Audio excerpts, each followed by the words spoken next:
All right, we are looking for, on the Morning X, the most just oversold, overrated tourist traps. And do not say Graceland, because that is a piece of history.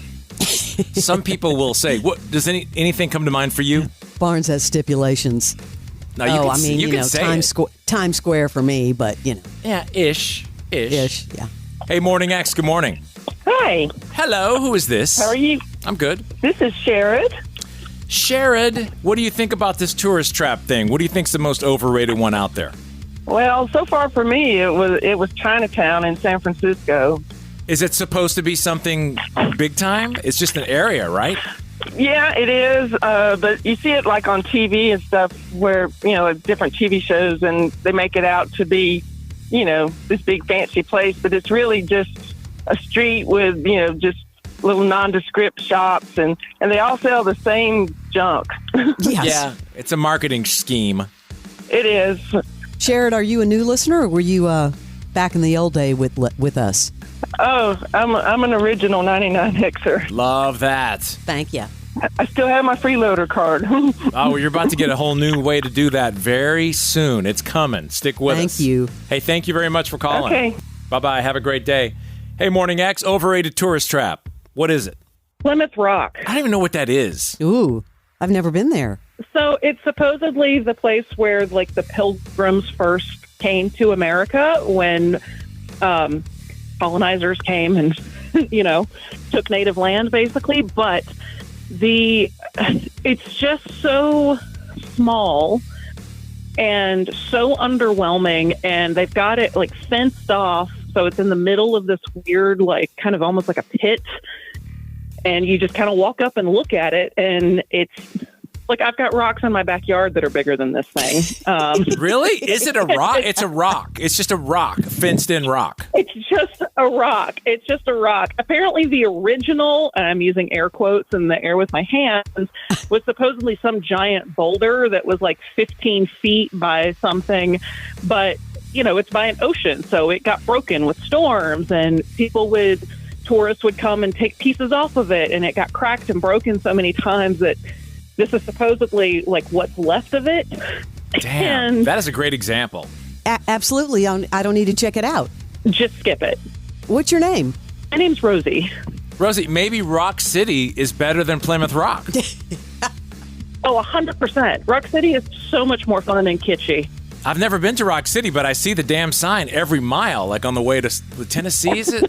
I don't know. I've been to Rock City, yeah. It's Chattanooga. fun. Yeah, it's outside of Chattanooga. It's a lot of fun. It's very kitschy, and it's kind of cool, but at least there's something to do there. Like, there's little trails to walk around and stuff. Like, Plymouth Rock, like, you're literally just walking up to, like, a low fence and staring at a rock that's laying on the ground that has, like, Plymouth 16-something-D written on it. Too funny. And now they're even saying that there's no proof that this is even the real Plymouth Rock at this point. Like, nice. It's all myth at this. So, yeah, I would just skip it. Yeah, thanks for listening. We appreciate it.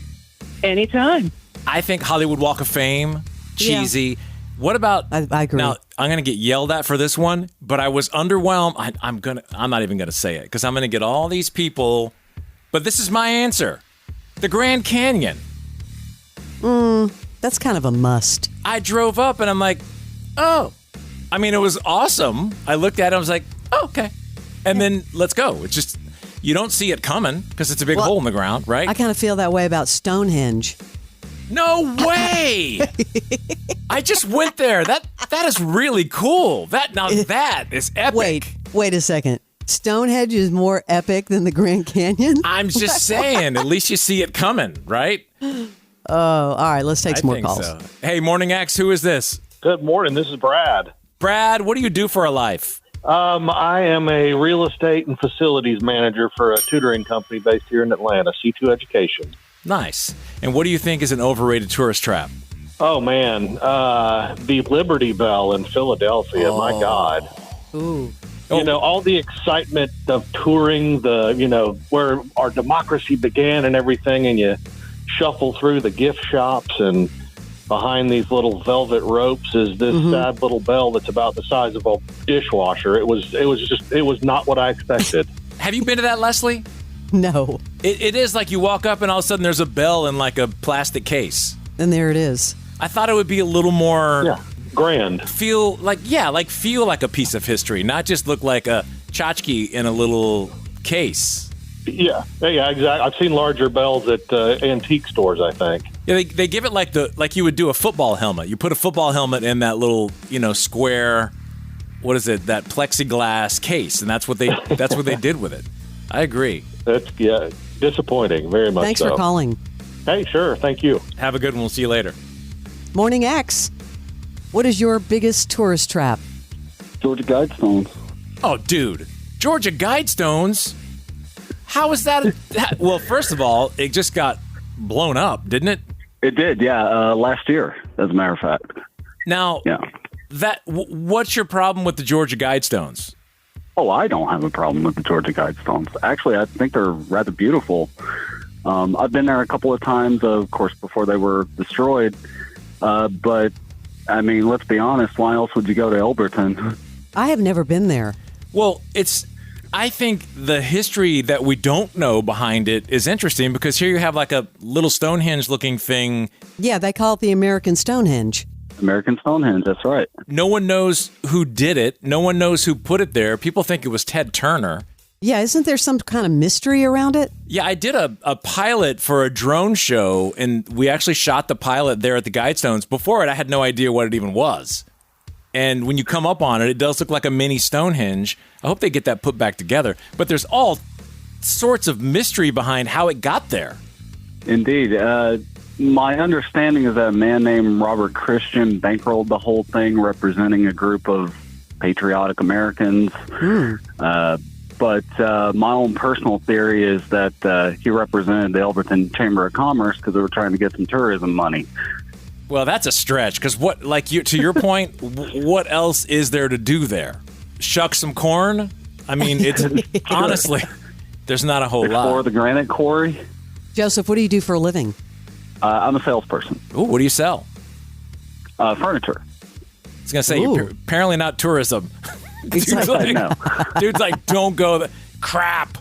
Yeah. So where do you work specifically? So I work for Badcock on Austell Road. Nice. Okay, and cool. How long you been listening to the Morning X? Since the 90s. Love it. I'm an OG freeloader. So I love bumping into you OGs because we're just wondering who's out there. Is it new? Is it old? Is it a mix? I love that. Trying to get my nephews into the mix. They're 7 and 10, so start them early.